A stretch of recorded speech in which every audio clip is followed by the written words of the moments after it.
뾰로롱 안녕하십니까. 우리 양지열 변호사님이 말이죠. 네? 오늘 진짜 백다희 아나운서한테 꼭 하고 싶은 말씀이 있으시다고 시간을 조금 할애해달라고 하셨어요. 자, 마음껏 하세요. 평소에 워낙 옆에서 지켜보면서 진짜 프로인 방송인이고 정말 멋진 후배다라는 생각 되게 많이 했어요. 뭐 예쁘기도 하고 이런 건 기본이긴 한데 지금 직전까지도 뾰로롱 하기 전까지도 막 모니터 보면서 하나라도 안 놓치려고 열심히 하고 있는 모습 방송제로 매번 연습하고 있잖아요. 볼 때마다 참 리스펙합니다 진짜. 진짜. 그렇구나. 갑자기 왜 물어봤어요 근데? 맞다, 오늘 만우절이다. 야 진짜 못됐다. 야 만우절. 뭐 저런 사람이 있냐. 야. 네. 자, 진실 추적자 사건만 시작합니다. 지난달 31일 미얀마 지진의 여파로 태국 방콕의 50층짜리 초고층 빌딩 스카이워크가 빠지직. 자, 그런데 바로 그때 무언가 검은 물체의 움직임이 포착됐으니 저것은 사람! 자, 무너진 다리를 폴짝 뛰어넘는 사람의 형체. 그렇습니다. 맞은편 건물에 있던 아내와 딸을 구하려 브릿지가 갈라지는 상황에서도 그걸 훌쩍 뛰어넘었던 것. 이 사람은 바로 대한국인 남성 권영준 씨. 자, 권 씨는 현지 매체 인터뷰에서 가족을 돌봐야 한다는 생각뿐이었다 했다는군요. 그 높이에서 그걸 뛰어넘었습니다. 자, 만우절에 전해진 정말 거짓말 같은 실화. 멋진 가장 화이팅입니다. 자, 오늘 출연자 소개 올리죠. 자, 백다희 아나운서, 양지열 변호사, 박상희 한국열린사이버대 교수, 박준 변호사 나오셨습니다. 안녕하세요. 안녕하세요. 예, 사진 보여주시죠. 자, 대구 서구에서 달서구까지 이어지는 와룡산 등산로인데요. 여기저기 담배꽁초가 잔뜩 산불 난다니까 이것들아 하신 진선님. 자, 수원시 301번 버스에서 허리 굽은 어르신이 탔는데도 본체만체했던 이 젊은 친구, 효의 도시 수원에서 살 자격이 없어요 하신 차서원님. 자, 지난주 사반에서 순산 기원해 주셨던 정복입니다. 지난주만 해도 요랬는데 요래됐습니다 하신 김동건, 이지수 부부님. 축하드려요. 자, 뾰르롱 우리 집 관종양이 청어리 카메라만 보면 정신을 저렇게 못 차린답니다 하신 김서정님. 네, 어제. 자, 모두 사랑합니다. 자, 재미는 물론 의리로 함께하는 아싸사바 뉴스 750. 대한민국과 전 세계 동포 가족 여러분의 시선을 모아서 출발합니다.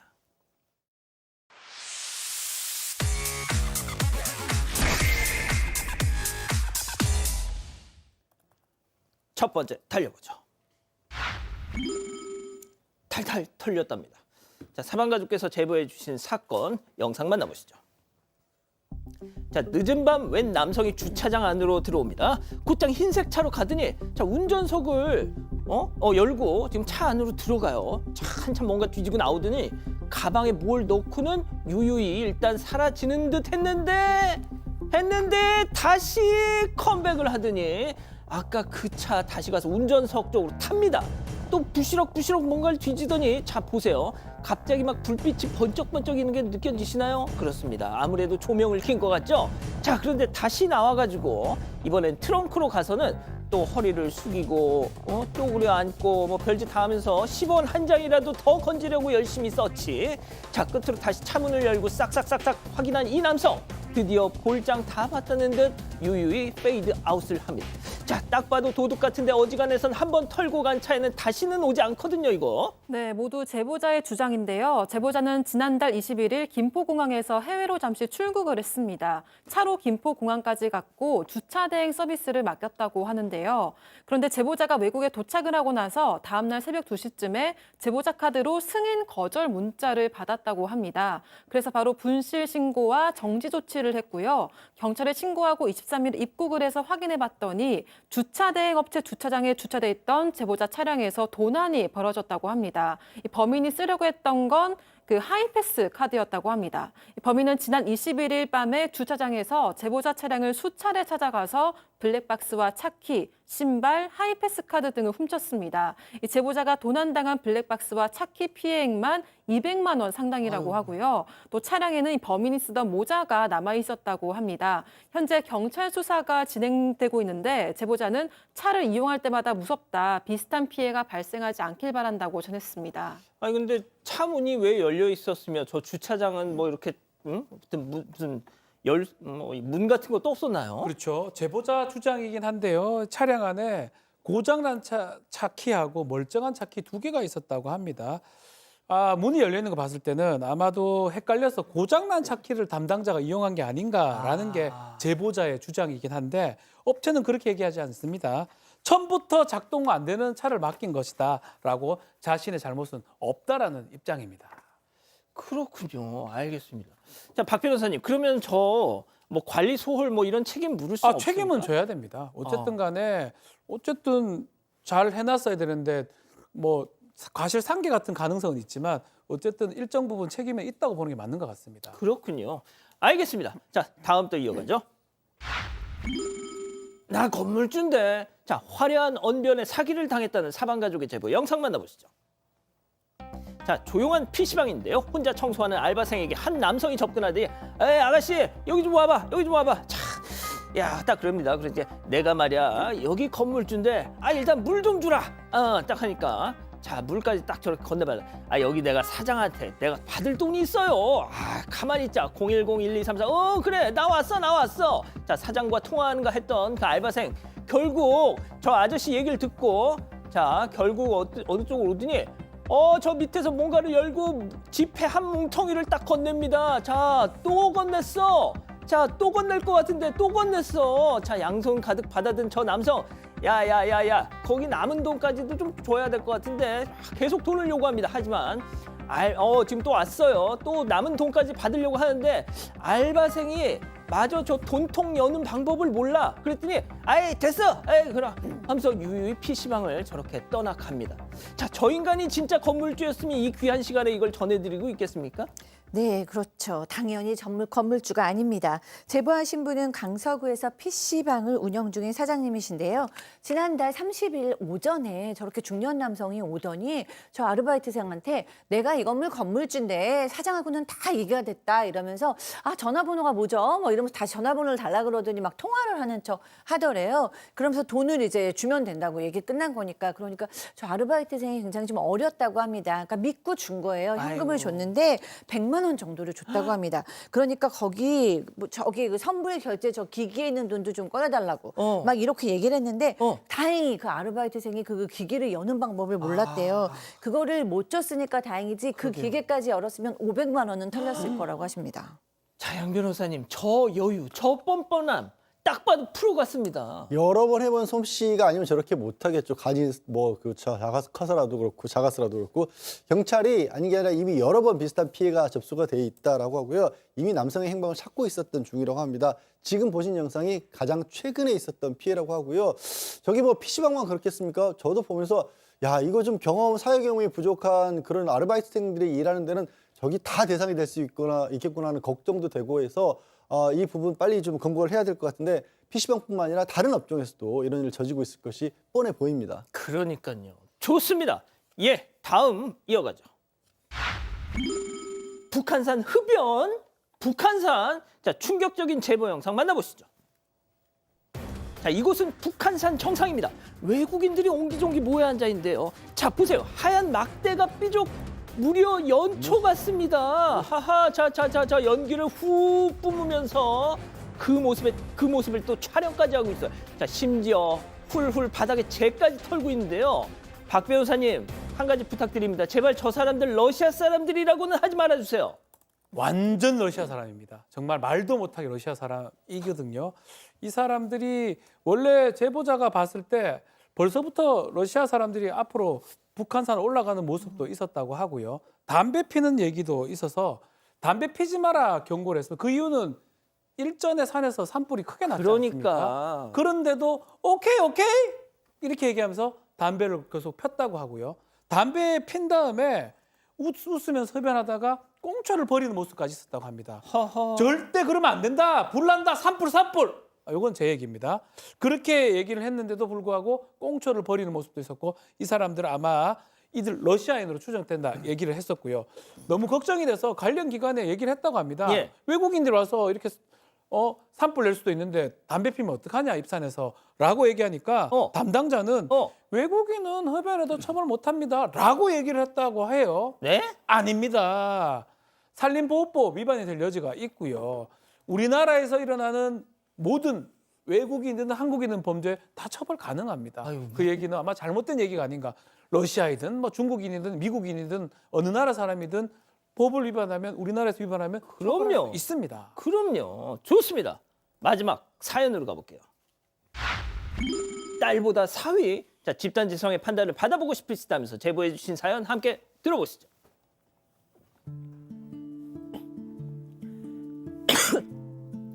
안녕하세요. 저를 편애하는 예비 장모님 때문에 곤란한 30대 남성입니다. 저는 어렸을 때 부모님이 사고로 돌아가셨어요. 누나와 친척 집을 전전하면서 자랐고 저는 지금 대형 병원 간호사로 일하고 있습니다. 이 환자였던 여자친구가 저에게 먼저 적극적으로 대시해서 사귀게 됐고 여자친구 어머니도 이만한 아들 있으면 너무 좋겠다 이러시면서 예뻐해 주셨어요. 이 관계가 깊어지고 나서 부모님 부재를 고백했는데요. 그랬더니 어머니가 저와 누나까지도 아들, 딸이라고 불러주셨습니다. 그리고 최근 본격적으로 결혼 준비를 시작했는데 어머니 때문에 여자친구가 화가 많이 났어요. 저와 누나 친척들이 사는 지역은 여자친구 본가랑 완전 반대에 있어서 편도로만 2시간이 걸리는데요. 그런데도 어머니는 제가 사는 지역 근처로 예식장을 찾아보셨습니다. 또 여자친구가 무슨 의견이라도 내려고 하면 엄마가 더 잘 알아. 네가 뭘 한다고 그래? 이러시는데 제 의견은 또 존중해 주세요. 여자친구는 섭섭해하면서도 엄마가 늘 아들 노래 부르시긴 했어 이러면서 그냥 넘기려고 했습니다. 그런데 하루는 어머니가 반찬을 잔뜩 들고 오셨는데 장아찌가 가득하더라고요. 제가 좋아하는 건데 문제는 여자친구가 별로 안 좋아합니다. 이 일로 여자친구가 단단히 화가 나는데요. 어머니는 예전에 유산한 아이가 우리 새아들 나이랑 똑같아서 진짜 아들 같아서 그래 이러십니다. 중간에 낀 저만 곤란한데 어떻게 하면 좋을까요? 그렇군요. 자, 기다리고 기다리셨던 부차 핸즈업 타임 유튜브 GTV 뉴스 채널 사건 반장 독립 채널에서 7천여 분의 우리 가족 여러분들 함께하고 있는데요. 채팅창에 OX로 참여해 보시죠. 오늘은 특별히 사연자인 남친은 선택지에 없습니다. 자, 먼저 빈정상한 딸입니다. 엄마, 박상희 여사, 우리 지열 씨 예뻐해 주는 건 정말 고마운데 우리 박 여사 요새 조금 오버하는 것 같은 느낌적인 느낌? 그냥 사위가 백년 손님이라서 잘해주는 거유. 아님 지열 씨한테 그 유산됐던 오빠를 투영하는 거유. 만약 후자라면 난 그건 좀 아닌 것 같은데 나 별로 그렇게 유쾌하지 않은데 동그라미. 그렇군요. 자, 다음은 엄마입니다. 아이고 별꼴 진짜 질투할 걸 질투해라 이거사. 아니 어쩜 다 이놈의 기집애는 어떻게 내외에서 나왔어도 이렇게 나랑 통하는 게 없을까. 야, 너는 너 신랑 불쌍하지도 않냐. 조실부모 했는데도 인성도 발라. 부침성도 좋아. 듬직하기도 해. 그리고 죽은 네 오빠 생각하면 그게 뭐 어때서? 그 밴댕이 소갈딱지 X입니다. 예, 박 변호사님. 이거는 실제로는 그냥 느낌적인 느낌이 아닌가 생각도 들어요. 질투하지 않습니다.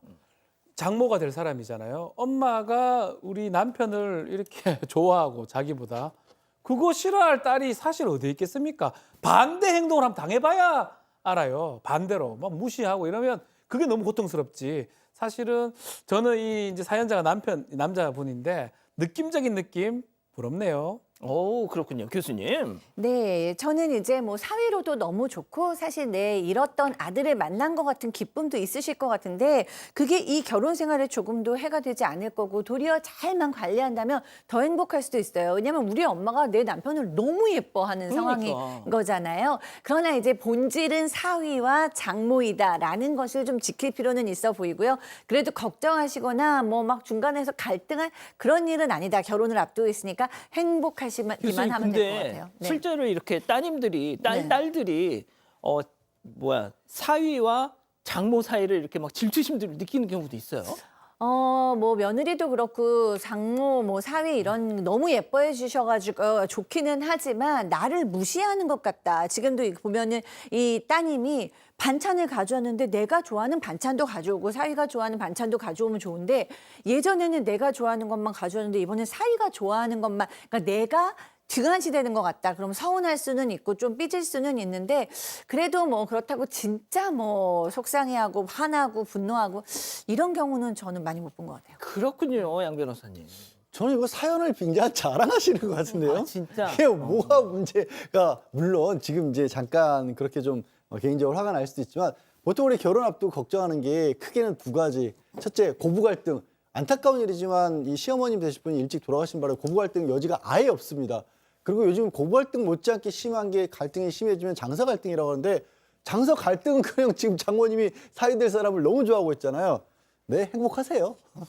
자, 백다희 아나운서. 네, 물론 사소한 것들이 서운할 수는 있겠지만 반대하시는 것보다는 훨씬 더 행복한 상황일 것 같아서 저 동그라미를 들었고요. 가족분들 의견도 보겠습니다. 마리아맘님, 사위 잘해줄 때 누리세요라고 하셨고요. 무기마루님, 어머니가 아픔이 있으신 것 같은데 두 사람 모두 이해하고 잘 대해주세요라고 하셨습니다. 김진현님도 딸한테 잘하라고 사위한테 잘하는 겁니다라고 하셨습니다. 예, 자, 이렇게 정리하고요. 첫 번째 사건 이어갑니다.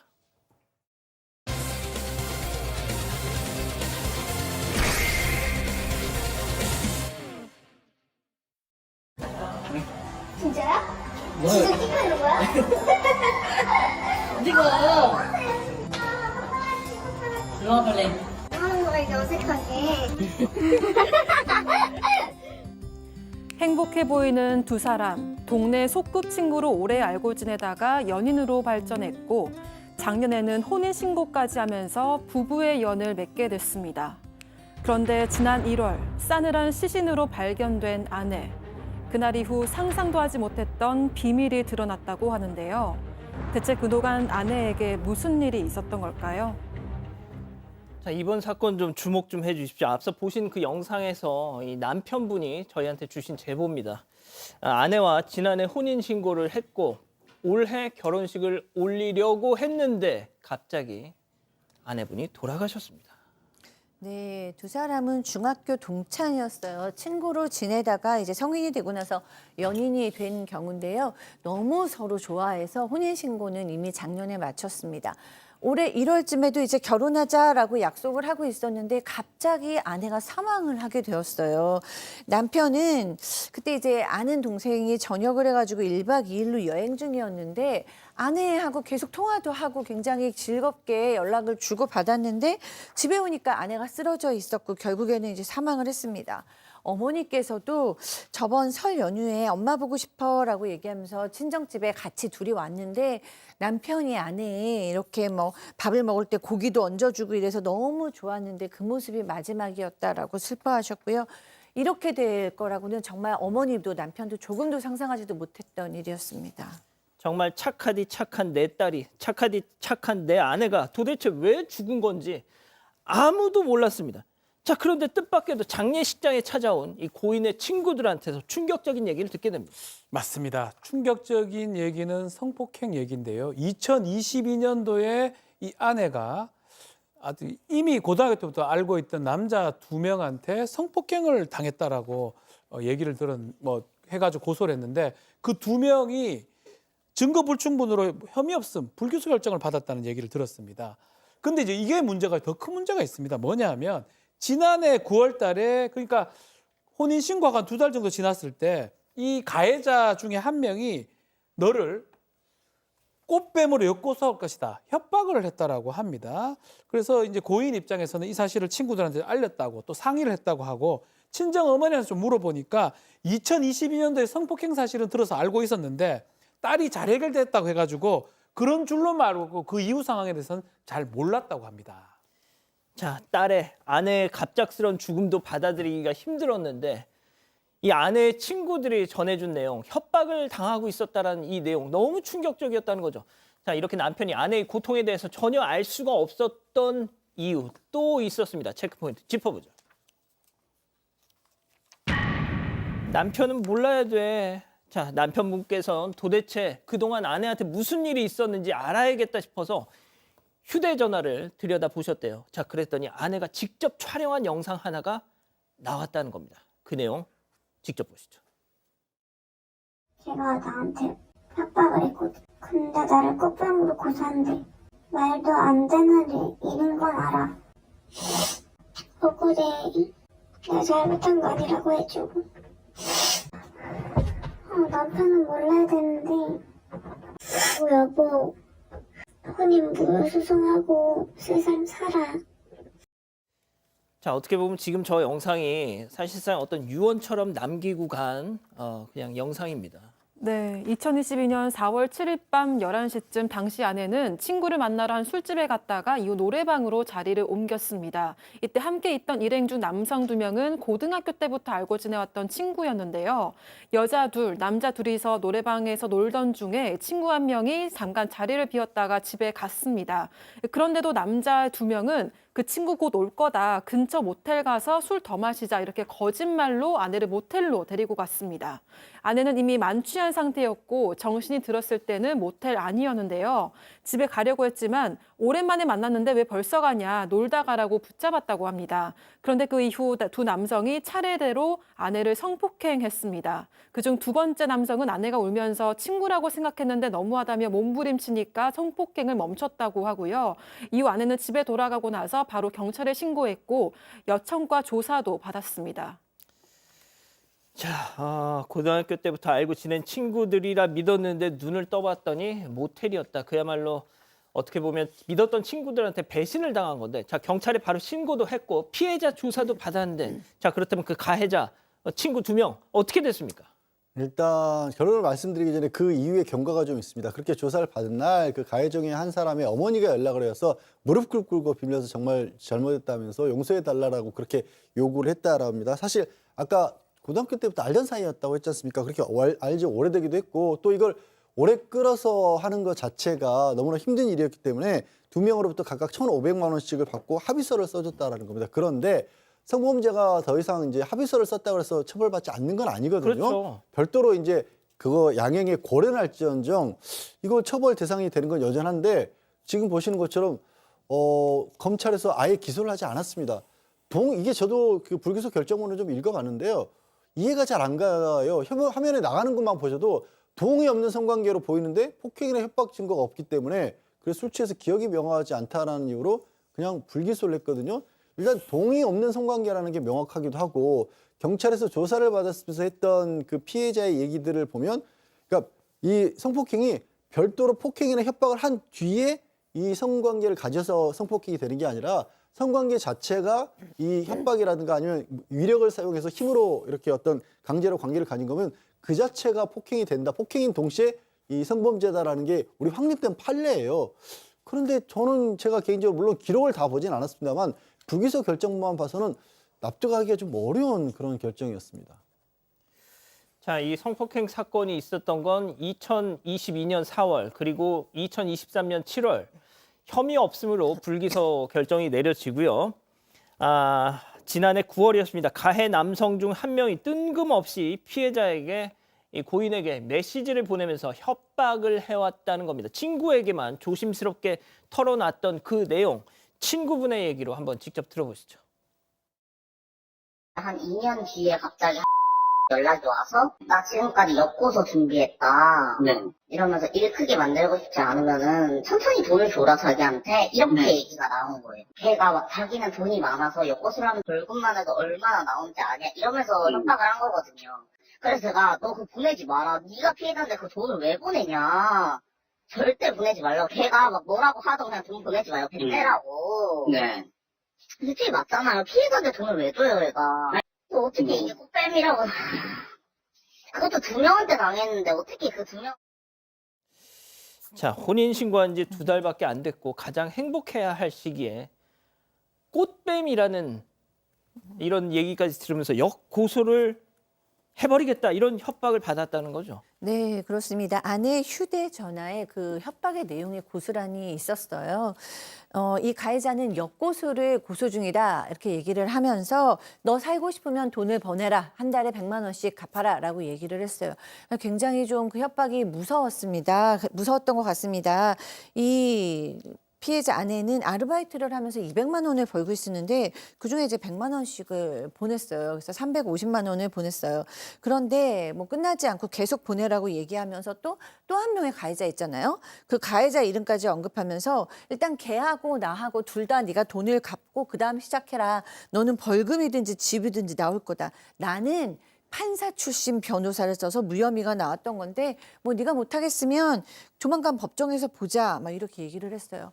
아내는 굉장히 두려웠던 것 같아요. 친구한테 남편이 알까 너무 두렵다라고 얘기를 했고 제 일을 남편에게는 평생 모르게 해달라. 그러고 저는 그냥 남편에게는 마냥 철없는 누나 그리고 철없는 아내로 남고 싶다라는 내용이 있었습니다. 그러니까 이걸 정리하면 가해자가 합의금을 주고 이 성폭행 사건을 불기소를 받고 마무리를 했어요.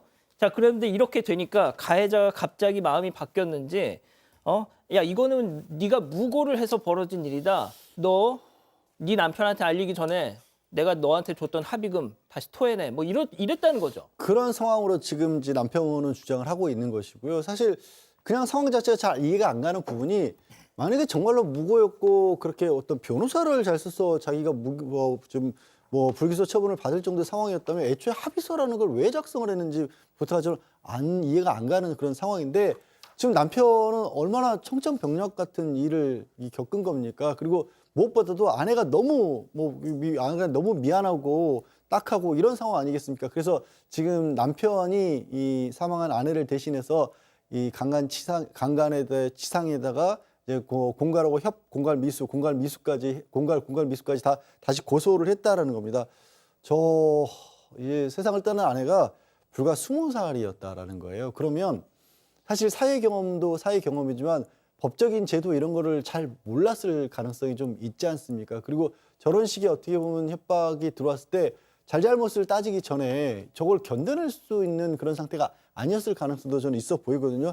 물론 이거는 다시 이제 남편분이 고소를 했다니까 이제 재판이라든가 수사 과정에서 다시 밝혀야 될 부분이지만 일단 그렇게 보인다는 거고 또 이 사망한 아내의 어머니 같은 경우 어머니도 이 사실을 제대로 몰랐대요. 어떤 경우인지. 왜냐하면 이거를 이제 엄마한테라고 다 털어놨다가 혹시라도 나중에 실수로라도 남편에게 또 사위에게 얘기를 하게 되면 그게 또 상처가 될까 봐 이 아픈 마음을 어머니에게도 제대로 털어놓지를 못했던 것 같다라는 거에서 얼마나 이제 남편은 이 죽은 아내가 정말 고통을 시달렸는지 그 부분을 굉장히 슬퍼하고 분노하고 있습니다. 자, 그래서 저희 제작진이 이 고인을 꽃뱀이라고 했던 이 가해 남성과도 직접 접촉을 해서 입장을 들어봤습니다. 그 내용 직접 한번 들어보시죠. 네. 근데 꽃뱀인데 그거를 방송에 내보내는 건 좀 그런데. 그 조사 당일에도 이제 그냥 꽃뱀이랑 그 사실대로 얘기를 했었었고. 근데 이제 무혐의가 나와가지고. 네네. 그래서 이게 엮어서가 횡당이 되더라고요. 저는 편의를 많이 받았어요, 사실 걔한테. 차라리 그냥 내 돈만 내놔라. 이렇게 얘기를 해줘. 왜냐면 이렇게 힘든 건 아니까. 자, 박 변호사님. 네. 뭐 저 사람 주장대로 꽃뱀이었든 아니든 뭐가 됐든 사망했지 않습니까? 그렇죠. 근데 저렇게까지 얘기를 해야 될까요? 자, 조금 납득하기 어려운 그런 부분이기도 하고요. 남편이 지금 고소를 이어가고 있습니다. 뭐 강간치상, 뭐 강간 공갈 미수. 본인은 무혐의 나왔으니까 상대가 꽃뱀이고 사건 끝난 거 아니냐고 얘기하고 있지만 그 사건이 끝난 게 아닙니다. 본인이 문제가 되는 거예요. 피해자는 뭐 사망을 했다고 하더라도 가해 행위에 대해서 조사가 진행될 수 있고요. 좀 전에 양 변호사님 얘기했지만 불기소 결정문 이해할 수 없는 부분들이 많이 있고요. 또 녹음 자료라든지 영상 자료라든지 다른 사람한테 전달한 내용이라든지 등등 피해 사실을 좀 입증할 수 있는 내용도 좀 있어 보이거든요. 남편이 계속 유지를 한다 그러면 이 사건 어떻게 진행될지 예상하기는 좀 어렵고요. 이런 경우는 합의금 이런 부분도 있고 달리 진행될 가능성도 배제할 수는 없는 상황입니다. 그러니까 뭐 일단 다시 고소장을 내셨다니까 남편분께서 이걸 뭐 수사기관이 알아서 하겠지만 뭐가 됐든 이 고인이 그러니까 사망한 고인을 향해서 저렇게 얘기를 한다는 게 저는 솔직히 잘 납득이 안 됩니다. 자, 일단 이렇게 정리하고요. 두 번째 사건 이어갑니다.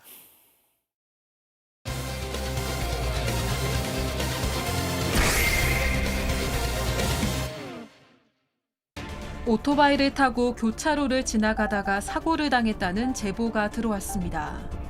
신호를 위반하고 차선을 이탈한 차량과 부딪혔는데 사고 직후 가해 운전자의 태도가 황당했다는 주장입니다. 어떻게 된 일인지 알아봅니다. 자, 늦은 새벽 오토바이 타고 음식 배달 가셨다가 사고를 당했다고 제보를 주셨습니다. 네, 영상이 준비되어 있는데요. 영상을 보면서 설명드리겠습니다. 예. 네, 교차로에서 신호 대기 중인 오토바이 운전자, 곧 좌회전 신호가 들어오고요. 신호를 확인하고 나서 이렇게 천천히 출발을 하고 있죠. 예. 오토바이가 왼쪽 도로 횡단보도에 진입하려는 순간 이렇게 반대 차선에서 직진하던 흰색 차량과 그대로 충돌을 합니다. 네, 경기도 안산에 사는 40대 제보자는 평소 본업 외에도 저녁에 4시간 정도 음식 배달 아르바이트를 하고 있다고 합니다. 또 제보자는 지금까지 자동차 운전도 30년 무사고라고 하고요. 오토바이도 늘 조심히 신호를 지키면서 운전해 왔다고 합니다.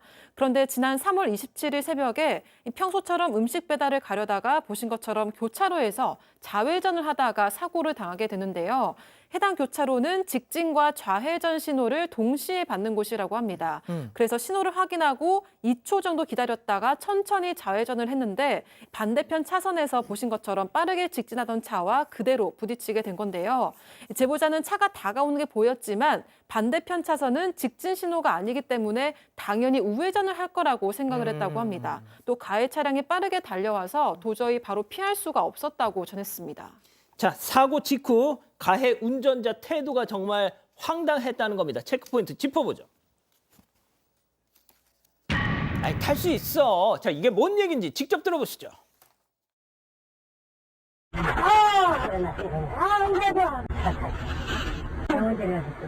나갔어요. 그쪽도 거두지 마. 거두지 마요. 여기 물까요? 아니. 불러줘요. 원래도 불러줘요. 다시요. 그냥 사전에서 못 모시고 연락 수 있겠어. 나. 괜찮으세요? 허리? 가만히 계세요. 움직이지 말고 가만히 계세요. 자, 교수님. 네. 팡 해서 지금 쓰러진 분한테 아이, 일어나. 탈 수 있어. 아이, 괜찮아. 막. 네. 뭐야? 네, 이건 정말 너무 위험한 행동이었고 상식으로도 이해가 되지 않죠. 왜냐하면 지금 어느 정도 다쳤냐면 하늘로 붕 떴다가 바닥에 출석 이렇게 떨어진 겁니다. 그래서 이렇게 떨어졌을 때 정말 허리가 끊어지는 것처럼 너무 통증이 있었고 목도 통증이 있었고 숨도 쉬어지지 않고 귀에서도 삐 소리가 났다라는 거예요. 그렇겠죠. 오토바이랑 자동차랑 지금 사고가 났는데요. 그런데 이 제보자께서 이제 쓰러져 있는데 저 차의 주인이 뭐라 그러냐면요. 일어나세요. 제 차 타고 가시죠. 뭐 제 차로 가셔요. 병원 데려다 줄게요. 막 이렇게 얘기를 하면서 다리를 막 들고 어깨를 일으키고 이렇게 세우려고 하고 막 이러는 거예요. 잡아당기고 질질 끌려고 하고요. 큰일 나지 않습니까? 네, 그런데 뼈가 더 정말 부러질 수도 있잖아요. 그런데 나중에 이제 주변에서 그걸 본 행인께서 119 불러드릴게요. 그랬는데 그 차 주인이 부르지 마세요. 계속 그랬더니 119 부르지 말라고? 부르지 말라고. 그러니까 행인이 보니까 안 되겠으니까 119 부를까요? 그러니까 이제 이 제보하신 분께서 불러주세요. 이래가지고 결국에는 경찰이 오신 겁니다. 도대체 이 가해 운전자 왜 저런 행동을 했을까? 자, 제보자께서는 이렇게 생각하고 계십니다. 들어보시죠. 카메라 영상을 돌려보는데 이게 상대방 운전자가 했던 게 너무 이상한 거예요. 행동들이. 이럴 수도 있나? 이럴 수도 있나? 순간 이건 도대체 의도가 뭐였을까? 상대방 불감 영상을 보자고 하니까 그 현장 출동 담당자가 보시더니 사고 이후만 있다. 지금 영상이. 사고 전 영상이 하나도 없다. 제가 이거랑은 상대방과 대부분 담당자님이 연락이 오셨어요. 저희 고객님 말씀으로는 저는 좌회전을 하고 고객님은 우회전 중에 사고가 났다. 이렇게 지금 접수돼 있다. 많이 이상합니다. 이상하죠. 이게 사고 당시에는 정말 뭐 어디 아프고 경황도 없고 무슨 생각이 들겠습니까? 그런데 나중에 시간이 지나 생각해 볼 수도 이상하겠다라는 게 일단은 사고가 나면 우리 어디 연락을 하죠? 경찰에 연락하거나 보험사에 연락을 해야 되는데 그건 생각하지도 않고 그냥 차에 태우려고 했다는 거고 심지어 지나가는 행인이 119 불러줄까요? 119 부르려고 하니까 신고하지 말라고 하면서 계속해서 자기 차에다가 그러니까 사고 운전자가 자기 차에 태우려고 했고 아무래도 지금 뭐 신고를 피하려고 했던 거 아닐까 이런 생각을 할 수밖에 없는 상황이었고요. 다행히 또 경찰이 사고 현장을 순찰을 하다가 발견하고 다가와서 그러니까 그때서야 또 보험사에 연락을 했다라고 합니다. 그러니까 이것도 그냥 행인도 있었고 경찰이 있었기 때문에 내가 그 자리에서 어찌 보면 적절한 처치를 받을 수 있었던 게 아닌가라는 의심을 할 수밖에 없는 거죠. 자, 119 신고하면 보통 112도 이렇게 경찰도 같이 오는 옵니다. 경우잖아요. 그러니까 아 부르지만 한 것도 이상하고 그렇죠. 하필이면 또 블랙박스가 없어 또. 이상하죠. 보험사에게 더 충격적입니다. 우리 고객, 그 상대입니다. 가해자. 우리 고객은 우회전하다가 사고 났다 이렇게 주장을 했는데 사실 깜짝 놀랐대요. 당연히 지금 보이지만 직진하다가 사고를 낸 거거든요. 왜 저렇게 얘기를 하냐 이렇게 생각이 들었는데 아마도 블랙박스의 사고 당시 영상이 없었기 때문에 혹시나 제보자 주장이긴 한데 이것을 본인만 갖고 있으니까 블랙박스 영상을 삭제한 게 아닌가 이런 생각을 했다고 합니다. 영상을 지운 게 아닌가 의심이 드는데 그럼에도 다행스럽게 이 영상이죠. CCTV는 없지만 요 본인의 바디캠이 있습니다. 바디캠 영상까지 없었다면 정말로 억울할 뻔했는데 그 억울함은 그래도 그나마 다행이었던 겁니다. 지금 이 제보자 몸 상태는 어떠시대요? 네, 맨 처음에 구급차 타고 병원에 실려갔을 때는 오른쪽 발가락도 움직이지 않고 손도 계속 떨려서 굉장히 좀 걱정이 많으셨대요. 그리고 뭐 사실 심각합니다. 왜냐하면은 척추뼈가 3개가 골절이 됐거든요.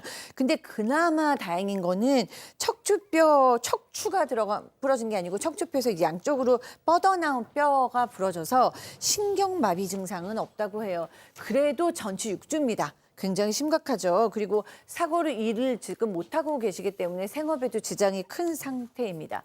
그때 도와주신 행인과 119 구급대께 너무 감사하다고 그때 도와주지 않으셨다면 지금쯤 어떻게 됐을까 아찔하다고 하십니다. 자, 양 변호사님 짧게 좀 정리해 주시죠. 그러니까 정말 이상한 상황이 맞는데 문제는 뭐냐면 법적으로 이거를 과연 뭐 이렇게 뭐 조치를 취할 수 있을까?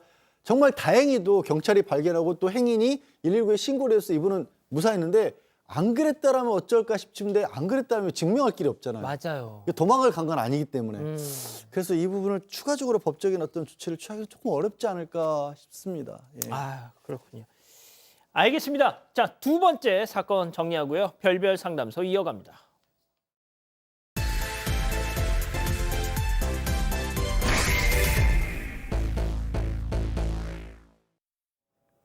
한 중년 여성이 콧노래를 흥얼거리면서 정성스레 찌개를 끓이고 있습니다. 옆에 놓인 아이스박스엔 생선이 수북하게 담겨 있는데요. 그 모습을 지켜보던 한 여성, 얼굴을 찌푸리면서 코를 틀어막습니다. 사실 여성에겐 생선을 입에도 대지 못하는 특별한 사정이 있었는데요. 과연 두 여성 사이엔 어떤 사연이 숨겨져 있을까요? 자, 양 변호사님, 저 찌개 끓여주는 저 여성 누굽니까? 시어머니이십니다. 이게 근데 사연이 좀 심각해요. 뭐냐면 이 제보자분이 40대 여성인데 결혼하고 아이를 가졌을 때 허니문 베이비로 첫 아기를 가졌다고 합니다. 그런데 문제가 입덧이 너무 심해서 특히 생선, 비린내 나는 걸 아무것도 못 드시는 그런 상황이었대요. 근데 문제는요. 남편이죠. 그러니까 시어머니 아들은 또 생선을 굉장히 좋아하니까 시어머니는 아들이 좋아하는 걸 못 먹는 게 너무 못마땅했다 하다가 어느 날인가는 택배가 왔답니다. 시키지도 않은. 열어보니까 생선이 30마리나 더 있었다라는 걸 냄새가 벌써 그때부터 만만치 않았을 텐데 어머님이 매일처럼 찾아와서 직접 생선을 요리해서 아들한테 먹였답니다. 아유, 우리 지훈이 생선 잘 먹는데 내가 끓여줘야지. 자, 그렇다면 자, 손주한테는 어떻게 했을까요? 네, 잘 보기는 하셨는데 이중적인 의미가 있습니다. 일단 시어머니는 과거 사별 후에 혼자 지내셨다고 하고요. 그래서 남편의 부탁으로 신혼집도 일부러 시어머니 근처로 구했다고 합니다. 그런데 출산 후에는 손주를 보겠다면서 시어머니가 자주 들리셨다고 하는데요. 문제는 정말 눈으로 보는 것만 하셨다고 합니다. 이 손주가 울면 달래주기는커녕 얘 어딨니? 라며 며느리를 부르기만 하고 애 운다, 엄마만 찾는다 이렇게 손짓만 하셨대요. 결국 제보자는 혼자 아이를 돌보고 혼자 집안일을 했습니다. 그 와중에 시어머니가 집에 계시니까 밥도 챙겨드려야 됐다고 하고요. 그런데 더 황당한 건 시어머니가 손 하나 까딱하지 않으면서도 손주가 뭘 먹는지 뭘 입는지는 정말 하나하나 사사건건 간섭하셨다고 합니다. 아하, 손주 보겠다고 집에 오셔가지고는 야, 지열이 운다. 야, 며느라 지열이 뭐 보챈다 이러기만 하셨다는 거예요. 자, 제보자 여성분의 얘기 직접 들어보시죠. 출산 전에도 제가 계속 임신했을 때도 막달에도 계속 본인은 이제 애기 못 봐주신다. 나는 애기 뭐 본 세월도 오래 지났고 나는 힘도 없어서 못 봐주신다라고 얘기를 하긴 했었는데 그래서 이렇게 좀 손주가 이쁘시면 어느 정도 도와주실 수도 있는 건데 우유 먹이는 거, 기저귀 가는 거, 목욕시키는 거 전부 다 이렇게 물뚱물뚱 보고만 계시더라고요. 아이고, 우리 아들 지훈이 네. 아들. 그러니까 그러니까 아들. 근데 이제 이 제보자의 아들도 있잖아요. 그 아들이 조금 자란 다음에 제보자도 이제 살림의 보탬이 되시려고 맞벌이를 시작하셨어요. 근데 맞벌이를 하면서도 결국에는 독박 육아를 하셨다고 합니다. 그러니까 얼마나 힘들어요. 남편을 잘 못 챙겼는데 그 남편이 그걸 또 시어머니한테 하소연을 한 거예요. 뭐 난 뒷전이다 뭐 이런 식으로 했겠죠. 그랬더니 그때부터 아침 7시가 되면 시어머니 딱 전화하십니다. 너 네 남편 밥 챙겨줬니? 이렇게 얘기를 하는 거예요. 그래서 뭐 챙겨줬다 그러면은 그래라 그러는데 만약에 그 전화를 못 받거나 그러면 근처에 사시니까 득달같이 달려오셔가지고 내가 우리 아들 밥 차려준다. 그러면서 막 밥을 차려주는데 며느리가 있어도 아들 밥만 이렇게 해가지고 아들 밥만 또 이렇게 딱 차려주고 가셨대요. 그러면서 내가 반찬 우리 아들이 좋아하는 거 만들어놨으니까 네가 한 2-3개 더해서 우리 아들 밥을 팔첩반상으로 아침마다 차려줘라. 박 변호사님 팔첩반상. 어렵죠. 쉽지 않습니다. 여기서 끝나는 게 아닙니다. 어디서 주워온 듯한 물건들을 선물 이러면서 자꾸 가지고 온다 그래요. 특히 그 냉동 음식 보면 아이스팩 같은 거 있죠. 예. 뭔가 음식에 선물에 딸려 있는 그런 거 같은데 아이스팩 가지고 오질 않나. 고무장갑 한 짝. 그리고 이게 새 옷 같은 헌옷, 봉사활동에서 가져온 듯한 느낌의 옷들 가지고 오면서 선물이다, 너 가져라고 하면 며느리 입장에서야 예, 감사합니다라고 얘기를 하죠. 그렇게 얘기를 하면 어머, 너는 왜 받기만 하고 그렇게 제대로 못해 하니? 그러면 생색을 낸다고 합니다. 더더군다나 나중에는 그렇게 한 다음에 뭐 화장품이나 옷 쇼핑몰 링크를 보내면서 아이고 이거 너무 예쁘네, 왜 좀 어쩌노 이런 식으로 신호도 보냈다고 해요. 사달라는 거겠죠. 그러니까 이게 너무 자주 있고 겹쳐지다 보니까 탈모까지 오셨대요, 며느님이. 네, 맞습니다. 머리를 감을 때마다 머리카락이 한 움큼씩 빠졌다고 합니다. 그래서 결국 제보자가 남편한테 시어머니 때문에 너무 힘들다. 이대로는 당신이랑 더는 못 살겠다. 이렇게 정말 쏟아냈다고 합니다. 남편도 사태의 심각성을 그제야 깨닫고 시어머니한테 앞으로 연락도 없이 우리 집에 오지 마라. 이렇게 얘기를 했다고 해요. 그러니까 시어머니가 바로 집으로 찾아와서 울음을 터뜨렸다고 합니다. 아들을 향해서는 너무 서운하다 이렇게 얘기를 하셨는데 막상 제보자한테는 네가 뭔데 아들과 나를 이간질하냐 이렇게 얘기를 하시면서 손까지 들면서 위협을 하셨다고 해요. 이 일 이후로 남편은 확실하게 아내 편이 돼줬고 시어머니와는 연락을 아예 끊고 지냈다고 합니다. 아유 세상에, 며느리한테 저 좀 잡아주세요.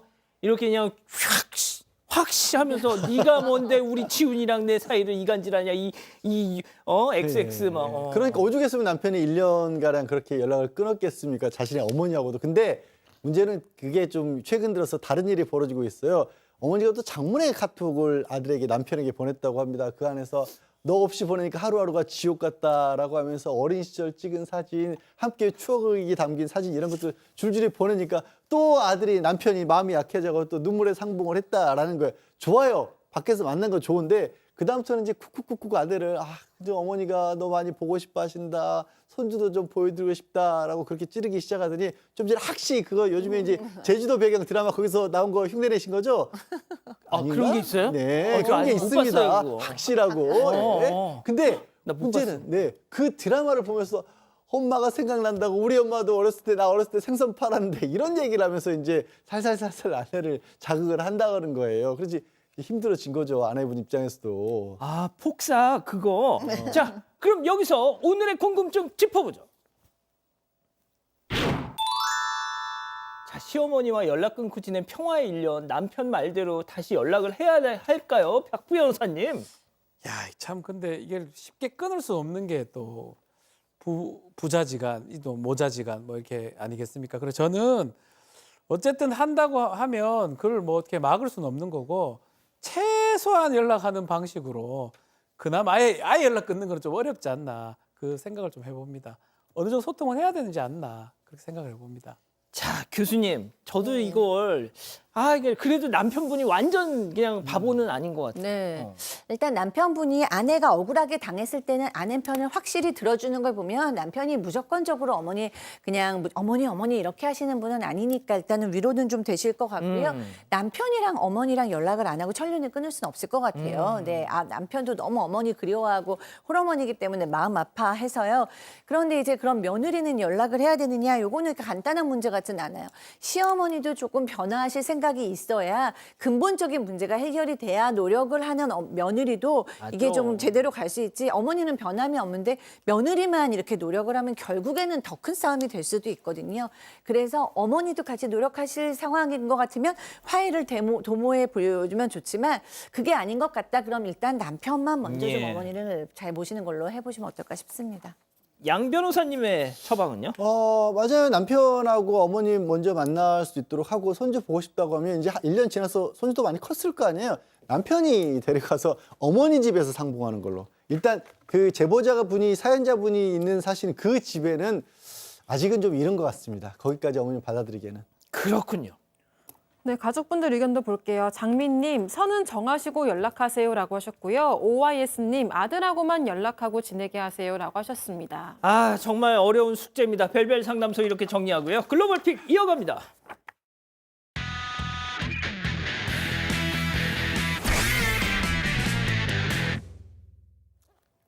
네, 오토바이를 타던 여성, 무언가 발견하더니 오토바이도 내던진 채로 황급하게 도망갑니다. 왜? 그 순간 갑자기 오토바이를 덮친 대형 목재가 있는데요. 헉! 여성은 건물 안으로 들어가서 간신히 화를 피했습니다. 달리던 트럭은 오토바이 옆에서 바로 이렇게 멈춰 섰습니다. 트럭에 나무를 고정해둔 안전끈이 풀어지면서 도로 위로 이렇게 떨어진 건데요. 제발 꽉 좀 묶어. 네, 여성은 부서진 오토바이를 보면서 몹시 당황해 보입니다. 운전자도 트럭에서 내린 뒤에 쓰러진 오토바이를 세워주고 있는데요. 다행히 여성의 오토바이 외에는 별다른 인명 피해가 없었다고 합니다. 다음 영상 이어갑니다. 와우. 자, 빗자루 쓰며 청소하고 있는 남성. 아이고, 근데 그만! 빗자루에서 도랑으로 쏙 빠지고 갑니다. 사람들은 놀라서 시선 집중. 다행히 하수구물이 깊진 않았는데 다행이다. 도랑은 꽤 높은 것 같습니다. 못 올라올 것 같은데. 그러게요. 남성이 그러니까 주머니에서 휴대전화를 꺼내서 일단 도랑 위로 휙 던지고요. 양손을 쭉 뻗어보는데 이거 경사가 올라서기가 쉽지 않아 보입니다.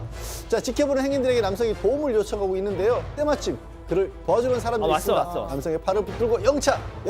자, 올립니다. 무사히 위로 올리는데 성공합니다. 위기에 빠진 남성을 발견하고 내일처럼 달려 도와준 두 사람 덕에 남성은 크게 다치지 않았다고 합니다. 중국으로 가보시죠. 신나게 자전거를 타고 있는 학생들입니다. 옆에서 함께 타던 소년이 뭔가 자신만만한 표정을 지어요. 그리고 이때 뭐 하는까요?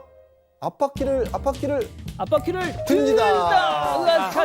그런데 잠깐만요. 자전거에서 앞바퀴가 분리됐습니다. 야, 너 어디가? 하지만 자전거는 그대로 바퀴 질주합니다. 어디가? 너 이리 와, 바퀴! 소년은 금방 중심, 정말 재미가 좋아요. 근데 잘 앞으로 계속 탄다, 갑니다. 뒷바퀴만으로 질주를 하고 있습니다. 의도치 않게 외발석이 묘기를 펼치고 있는데 넘어졌어, 역시. 네, 결국 네. 쿵 하고 바닥으로 넘어지고 말았습니다. 다행히 헐떡이라는 소년 자전거의 상태를 살피는데 학생들은 웃음바다가 됐지만 이게 그냥 웃고 넘길 일은 아니죠. 위험하게 장난치면 안 됩니다. 예, 메이드 인 차이나 마지막 픽 영상 보시죠. 네, 검은 봉지에 몸 전체가 둘러싸인 강아지가 있죠. 그리고는 준비, 땅 이렇게 출발하는데요. 뭐야? 신살같이 질주하는 강아지 뒤로 이렇게 검은 비닐이 줄줄이 이어집니다. 아, 왜 저래? 네, 온실에서 작물을 재배하기 위해서 비닐 덮개를 깔고 있는 건데요. 이게 알고 보니까 농사일에 바쁜 농부 주인이 강아지가 뛰어다니는 걸 좋아하는 걸 알고 이걸 시킨 겁니다. 소 대신 개를 시키는 거예요. 네, 이게 또 직선으로 쭉 깔아야 되는데 이 강아지가 똑똑해서 바로바로 해내고 있습니다. 주인에 따르면 강아지가 도와준 덕분에 훨씬 빠르게 일을 끝낼 수 있었다고 하는데요. 강아지도 온실에만 오면 아주 신나게 뛰어다닌다고 하니까 개도 좋고 주인도 좋고 이게 바로 상부상조가 아닐까 싶습니다. 박 변호사님 짧게 한마디만. 개 좋아, 주인 좋아. 자, 글로벌 픽 정리하고요. 잠시 뒤에 돌아오겠습니다. Nabien and magic? A pleasant home, it all starts from the kitchen. 나비엔이 시작합니다.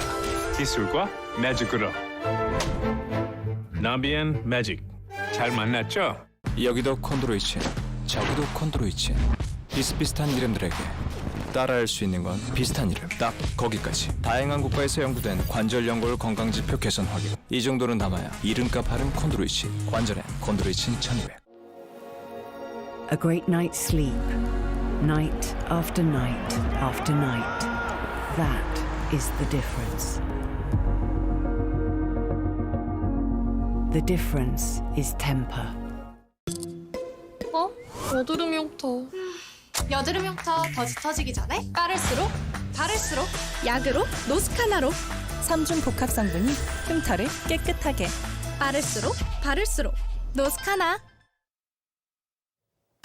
예, 사랑하는 사건반장 가족 여러분 행복한 밤 보내시고요. 저희는 내일도 사반 750 저녁 7시 50분에 다시 옵니다. 안녕히 계십시오.